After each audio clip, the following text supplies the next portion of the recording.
Hello, it's Valentine's Day, and the gang's all here to review our favourite romantic movies. This is Flickering Dreams.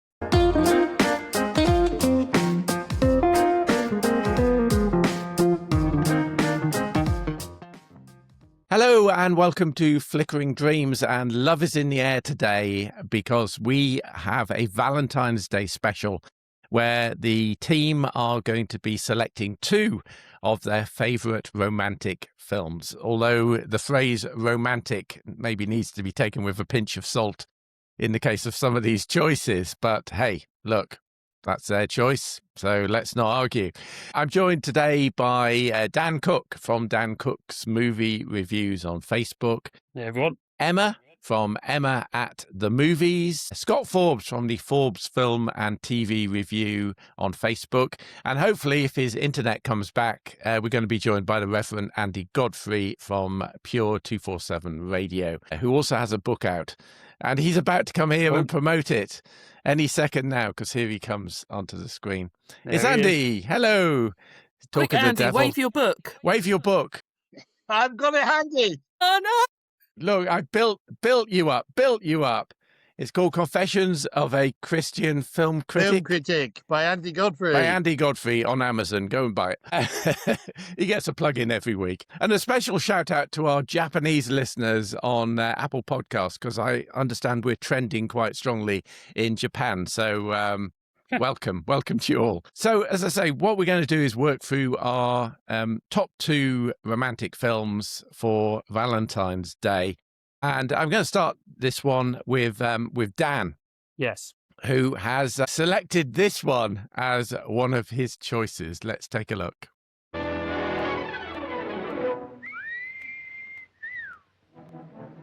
Here's the gorgeous, tantalizing Lady Eve.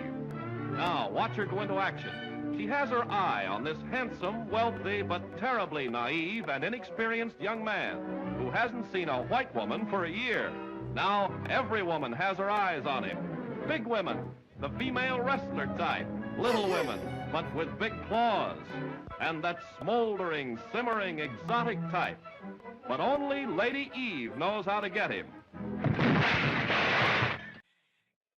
Okay, well, that's not the best representing trait, but... Well, yeah, I looked at the trailer and I thought, how politically incorrect can this film possibly get? The film isn't. The film's actually rather wonderful.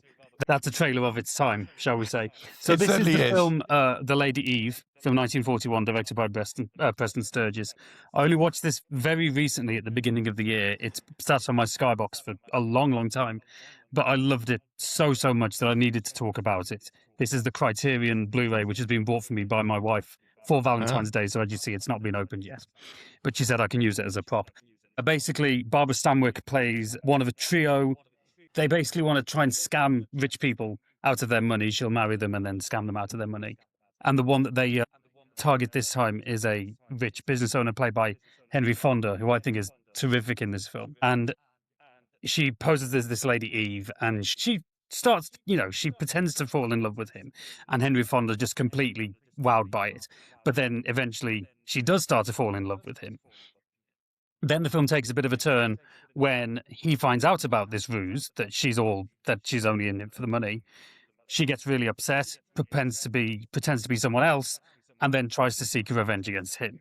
So it's all it's a proper classic screwball comedy of the era, wonderfully written by Monkton Hoffe, who got an Oscar nomination for the film, was nominated for Best Picture as well. And if you like classic 1940s comedies and romances, then The Lady Eve is definitely worth a watch. It's really wonderful, and I cannot wait to open this special Criterion box set and revisit it all over again, because Barbara Stanwyck is just an absolute joy in this movie. Yes. She was a joy in lots of things. Yes. Yeah. Great actress.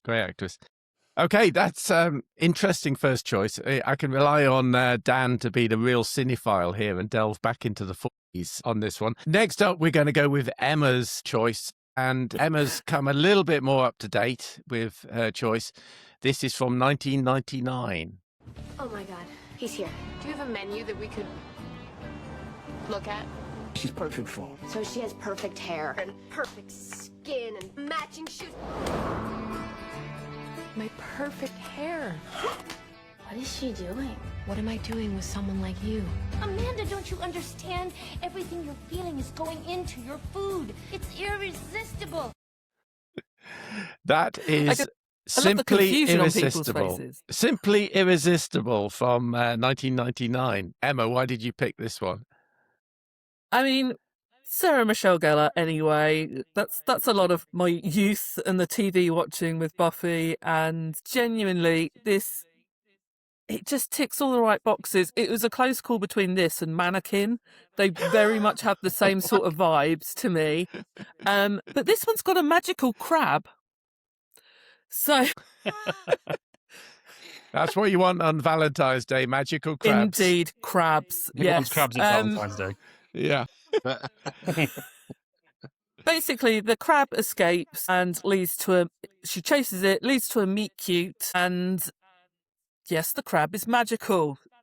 No one knows why. And the basis of the story is the crab makes her emotions go into her food. And obviously, you can imagine, you saw a bit in that clip where the date of the guy she's destined to fall in love with starts doing all her sarcastic things about her hair and things like that. And then it devolves into her at like a banquet, and she's crying in the kitchen, devastated, and then everyone starts sobbing in the hall. And honestly, it's just all those fun things from like that era of rom-com, just all thrown into one. Okay. Very entertaining. I'll take your word for it. I'm not sure I'm going to die for that one. Okay. Okay, let's turn to Scott's choice. And Scott has picked a film from fairly recent, 2015. Here's a clip. We just come from such different worlds. I've never felt this way about anybody before. Not everybody gets that. You did. For Ruth and I, it wasn't that simple.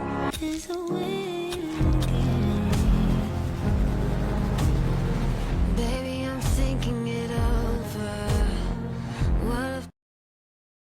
We'll stop it there before it gets too raunchy for our PG certificate. Man, Scott, I don't know where you're finding these clips today, Bob, because, again, that is not quite representative of what this film is. That comes straight from the trailer, mate. I must admit, this one completely passed me by in 2015. This is The Longest Ride, starring Scott Eastwood and Britt Robertson and the wonderful Alan Alda that you saw briefly there. Scott, why did you pick this one? Yeah, so this one is directed by George Tillman, one of my all-time favourite directors, and it's based on a Nicholas Sparks novel, who you'll see in lots of his adaptations. They're all quite similar, cheesy, romantic movies. It's about two worlds coming together. Britt Robertson plays a character who is an aspiring artist. She loves all the world of art. And Scott Eastwood is a cowboy who is a bull rider. So you end up with a meet cute at a sort of rodeo bull riding competition, and that leads into their initial romance. Circumstances happen where they come across Alan Alda's character. I don't want to spoil how that happens, but essentially he has a box of letters which he cannot read because his eyesight's going, and so Britt Robertson's character reads them to him.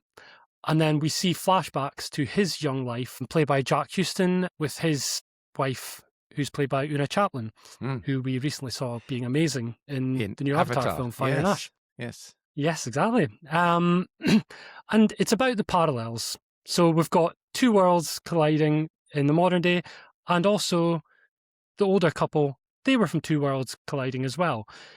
It's quite an epic movie. Like, it's over 2 hours, this one, and you get to see things like family trauma, there's war, there's various illnesses, all mixed together with the conventional love story in the middle of it. And for me, it's just one of those where the acting is really solid. I think this is the first time I'd seen either Britt Robertson or Scott Eastwood, who is ridiculously identical to his dad in a younger day. That really shocked me. It's probably going to be one of the more traditional romantic movies we're going to get from anyone on this podcast tonight, I would say. Wouldn't bet on that. But yeah, it's one that it'll make you laugh, it'll make you cry. It doesn't pull up too many surprises, but gives you that emotional roller coaster that builds up to a great crescendo that makes your heart go all warm and fuzzy. Okay, good choice. Right, so next up we've got Andy's choice, and Andy has got a quirky couple of choices, but I think the one I'm about to show you is probably one of the quirky ones that we're going to see this evening. Here's a clip. What is this? It's someplace new. Jack, look out! What's this? What's this? There's color everywhere. What's this? There's white things in the air. What's this? I can't believe my eyes. I must be dreaming. Wake up, Jack. This isn't fair. What is this? Darling, I'm going to take you on Valentine's night to see a romantic film. A Nightmare Before Christmas is not the first choice that would immediately come to mind. But Andy, defend your choice. Jack and Sally, one of the great romances of our time. More romantic than Jack and whatever her name was in Titanic. This Rose. is just a great romance. Sally is so in love with Jack that she's worried about him. She spends the whole film worrying about him, trying to stop him taking over Christmas. She's concerned about what the consequences might be. She eventually is essential in the rescue of Father Christmas when he is kidnapped by the bogeyman. And the film finishes with Jack and Sally standing on top of a hill, kissing. It is one of the great romances of our time. And I would say, yes, let's go on a date and let's see Nightmare Before Christmas, which probably explains why I'm single. Okay. I must admit, this is a film which I have never got on with at all. I'm not a great fan of stop motion, and I've seen this film once, and I just didn't like it at all. It just didn't. Sally's so lovely. She's so kind-hearted and warm, and yeah. Jack and her are just so made for each other. I'm afraid this one just didn't work for me at all. I like some Tim Burton films, but not that one. Yeah. Okay, it's my first choice, and I've gone for a real classic. Here's a clip. Men and women can't be friends because no man can be friends with a woman that he finds attractive. He always wants to have sex with her. So you're saying that a man can be friends with a woman he finds unattractive? No, you pretty much want to nail him too. Gwen? No, I don't like to eat between meals.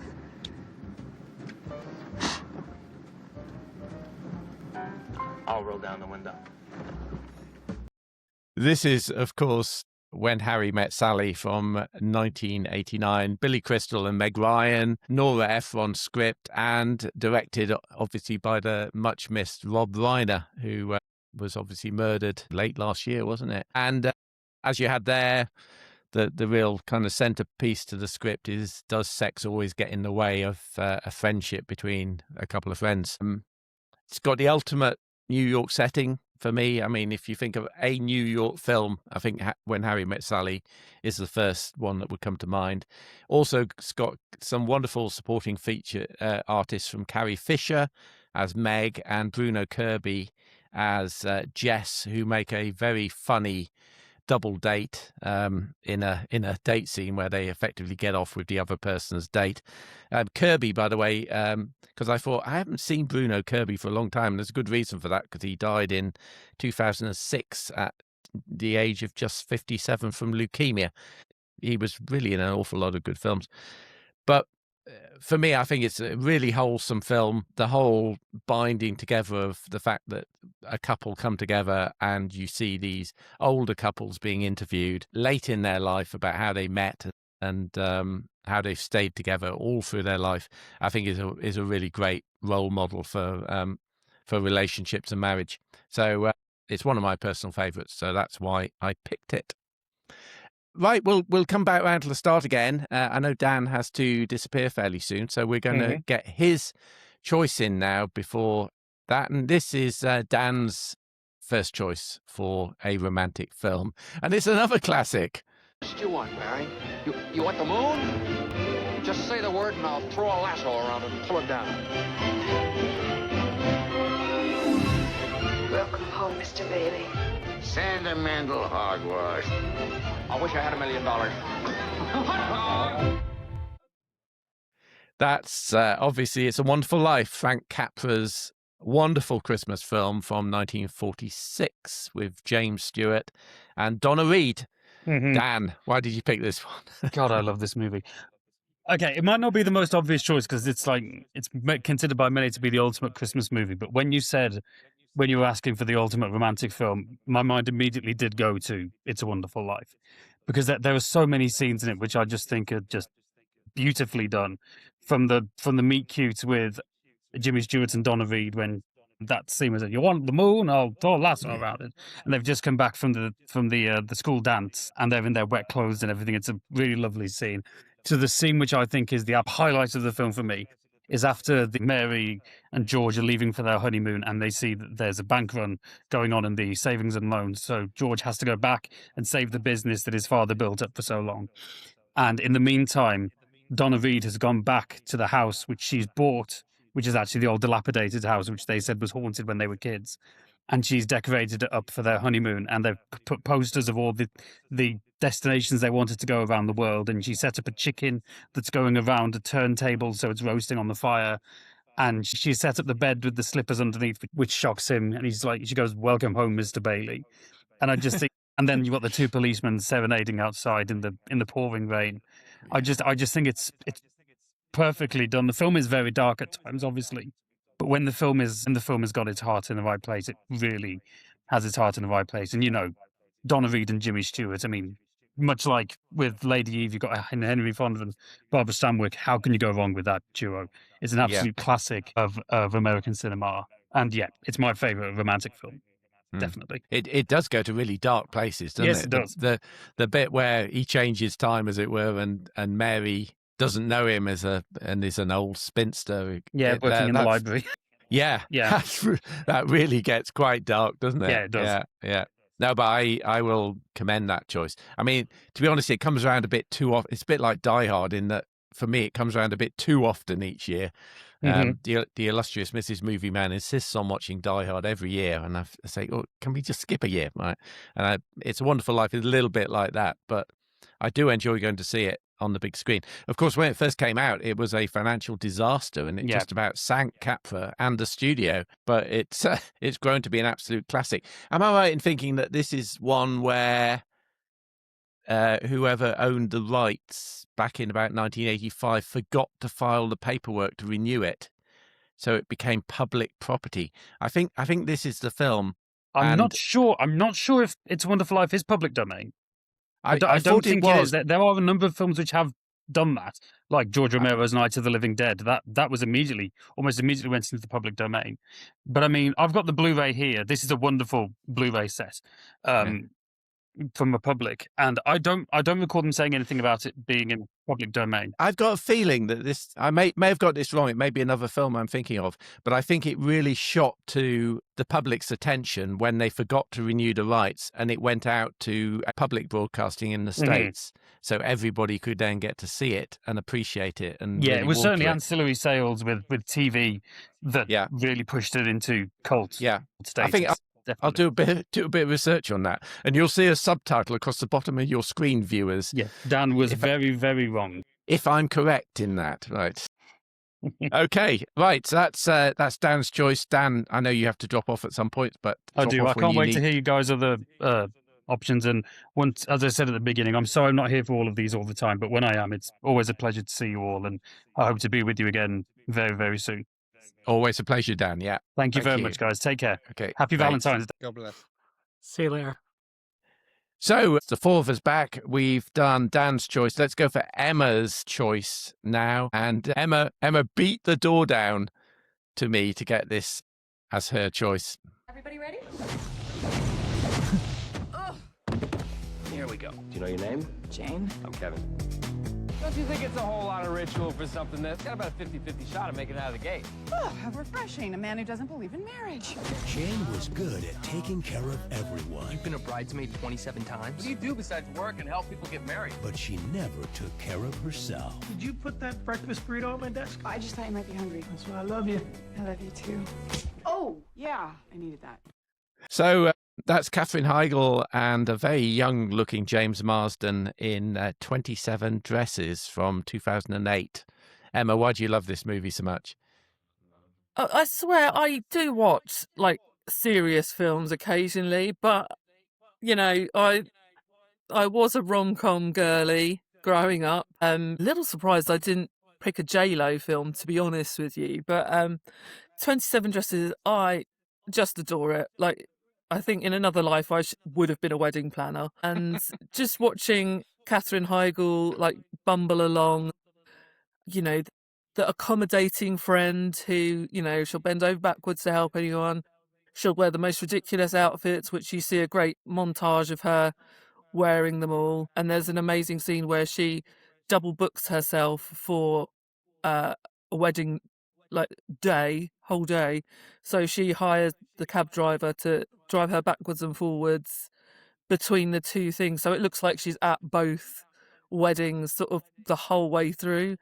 And obviously she bumps into James Marsden's character, Kevin, who, unbeknownst to her, is her favourite column writer covering weddings. And obviously, as is the way with rom-coms, they have an amazing day out together, get stuck, go to a bar, fantastic evening, and then they're confronted with his article that he ended up writing about her. And it's very, always a bridesmaid, never a bride. And then obviously you watch that all unfold, and just genuinely, it's a lot of fun.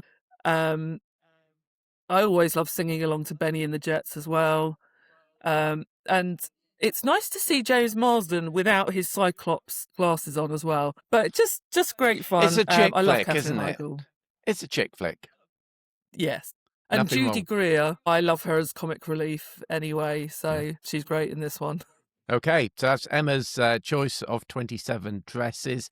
Let's move on to Scott's second choice. And this one comes from 2012 again. Here we go. You do not like this song. Anything for You have to turn it off. but I won't do that. Please stop.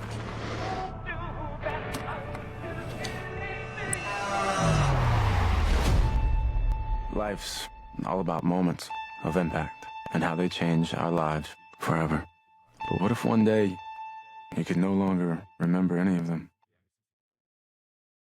Everyone's favourite fantasy girl next door, Rachel McAdams, with Channing Tatum, very young Channing Tatum, I have to say, and Sam Neill is also in this. This is The Vow from 2012, which I must admit, I don't think I've ever seen this one either, Scott. I've seen it now. Really? Making No? a Oh, note wow. here. I haven't seen it now. Guys, you're going to love this one. It's definitely the separate tone from Emma's choice there. This one is a far more serious story. You can tell in that clip there, what we have is essentially a young couple.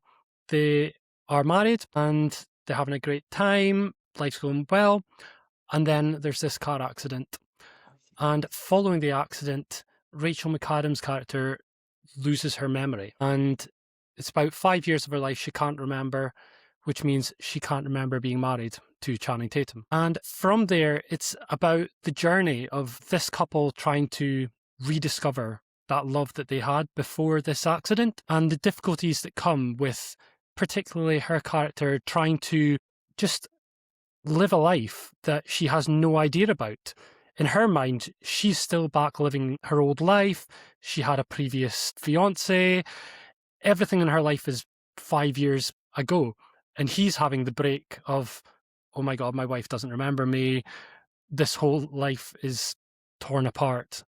Even though she's still there, she's not really there. And so it's got a lot of those really heartfelt, difficult moments. There's one moment in a basement where a reaction to a touch is unexpected. And it's a little thing, but oh my God, it brings a lump to my throat every time. It's just so sad. Yeah. And it's that journey to see how they get back together that makes it so impactful. You mentioned Sam Neill. Sam Neill and Jessica Lange play Rachel McAdams' parents in this film. And I don't want to say too much about them, but they are, let's say, more antagonistic characters to this film. They perhaps have their own thoughts about her and who she should be with. and I won't say more than that. But yeah, it's one of those where great wedding scene, great meet cute, and a real emotional roller coaster. 2 emotional roller coaster films I've selected here that will make you laugh, will make you cry. I defy all 3 of you. If you don't cry when you're watching this film at least once, you just have no hearts, clearly. I will say in the office when I was like polling their thoughts on this topic, that did come up from someone. Okay, I'm going to put it on the list. Put it on the list. And let's move on to Andy's other choice. This is, again, an interesting choice, but here we go. Hugh Grant is as irresistible as he was in 4 Weddings. Yes, and now I'm going to blush. Tara Fitzgerald. You had better not be suggesting what I think you're suggesting. And Colm Meaney. It's today or never. Star in the romantic comedy. Are you married? Sorry. About a town that wouldn't give up. And if it needs to be 1,000 feet, then by God, let's make it 1,000 feet.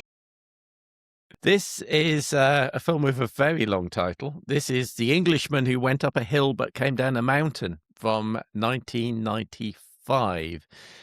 You saw Hugh Grant being extremely Hugh Grant, Tara Fitzgerald and Colm Meaney there. Andy, why did you pick this one? Because it's just a great romantic comedy. So I first saw this, I was in a holiday flat and the DVD was tucked away in the corner. It's a film I didn't know. I watched it. It became my favourite Hugh Grant film. The Englishman Who Went Up a Hill But Came Down a Mountain. 2 cartographers during World War I arrive in a Welsh village. They declare the hill overlooking the village to be a hill. The villagers have always believed it was a mountain. In order for it to become a mountain, they've got to raise it by 1,000 feet. So what they do is they start digging up the rugby pitch, they start digging up the cricket pitch, they start digging up everybody's gardens and carrying turf up the hill behind the cartographers' backs. Okay? And in order to keep the cartographers in the village, they delay trains, they ransack their cars so they can't get away until the 1,000 feet is raised. And Colm Meaney suggests to Tara Fitzgerald another way to keep Hugh Grant in town until we finish turning the hill into a mountain is you better seduce him. And that's when the line where she says, I hope you're not suggesting what I think you're suggesting. He says that you seduce him, he'll stay in town, we'll finish turning the hill up into a mountain, and then they can go away. Of course, what happens is Hugh Grant and Tara Fitzgerald end up falling in love. And just like The Nightmare Before Christmas, this film ends with the romantic couple standing on top of a hill, which is now a mountain, officially, kissing. And I just think it's one of the greatest romantic comedies of all time. The title is a bit of a spoiler, to be honest. The Englishman Who Went Up a Hill But Came Down a Mountain. A bit like Star Trek 2, The Search for Spock. Are they going to find him? You bet they are. But I think that it is one of the greatest it's my favourite Hugh Grant film. If you've never seen it, guys, Colm Meaney plays the local innkeeper. He's a real cheeky chappy who even persuades the local reverend that they've got to start taking mud and grass up this hill on the Sabbath, which, of course, the local reverend, who is a character I love, is very much against. But he opens his Bible and he sees a text that says, "My help comes from the hills." No, we've got to turn our hill into a mountain. It's a joy from start to finish, and the romance that blossoms between Hugh Grant and Tara Fitzgerald is absolutely wonderful. He's a shy, reserved Englishman. Of course he is. She is the outgoing Welsh girl who he falls in love with. It's a joy from start to finish. Yeah, I must admit, I did see this when it came out originally, and it shocks me that was 31 years ago. Doesn't time fly when you're having fun? Okay. So our final film is my choice. Get your hankies ready. When's the last time you were out there? Jimmy Carter, 1978. Things are a little different now. I am having all of these fantasies about some man I have never even met who lives in Seattle. It rains 9 months of the year in Seattle. I know. Tiramisu.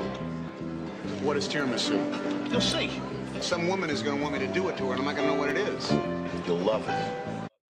This, of course, is Sleepless in Seattle. And I realised my 2 film picks, When Harry Met Sally and Sleepless in Seattle, share a crazy number of common people, because Sleepless in Seattle was directed by Nora Ephron, who wrote When Harry Met Sally. There you saw the wonderful Rob Reiner in an acting role, so he wasn't involved in the directing at all. But Rob Reiner plays a fantastic comic character in that film. Tom Hanks is the lead, obviously Sam Baldwin, who loses his wife and then hooks up eventually with Meg Ryan as Annie. I just think it's wonderfully written. There are so many lines from this film which are part of our collective family dialogue, that all of the time we're coming out with lines that come from Sleepless in Seattle. It's a film I've probably seen 30, 40 times, I would think, over the years. Rita Wilson is great in it, as well as Susie, and Victor Garber as Greg, their Seattle friends. Bill Pullman plays Annie's fiance, Walter, and David Hyde Pierce, that you saw in that clip there, plays Annie's brother, who's a psychoanalyst almost straight out of Frasier. And interestingly, the wife of Sam is played by Carrie Lowell, who was a Bond girl in License to Kill, of course playing his dead wife Maggie, who appears in ghost form, as it were. Also great in the film is the child actor, who's a kid called Ross Malinger as Joshua. He actually gave up acting in 2006 and works in car dealerships in LA, according to the internet. So sometime if you want to buy a car in LA, maybe you'll be served by Joshua. I just think it's a wonderful film, and it's almost a go-to film for a romantic evening, that we can put Sleepless in Seattle on and enjoy it again and again and again. But there you go. So that's our choices of our 10 films. Did any of them agree with you? I'm sure you've got your own favourite romantic films, but those were our choices. Please drop us a line to the Flickering Dreams email if you want to comment on what your favourite romantic film is. Otherwise, we will see you back again shortly. We're in the middle of award season, so I think the next one will probably be some sort of comment on the BAFTAs, which are happening at the end of this month. I can't remember what the date is. 22nd, but anyway, whenever they are, we'll be back maybe to comment on the results and what that means for the Oscars. But until then, my thanks to Andy, Emma, Scott, and also to Dan, who left us a few minutes ago, and we'll see you soon. Bye. Bye, guys. Thank you so much for watching or listening to Flickering Dreams. Don't forget you can watch the video version on either YouTube or Spotify, and listen to the audio version on all major podcast platforms. And don't forget to subscribe to receive future episodes direct to your inbox. And please write to us with your views on movies that we've talked about at letters@flickeringdreams.com. We'd love to hear from you.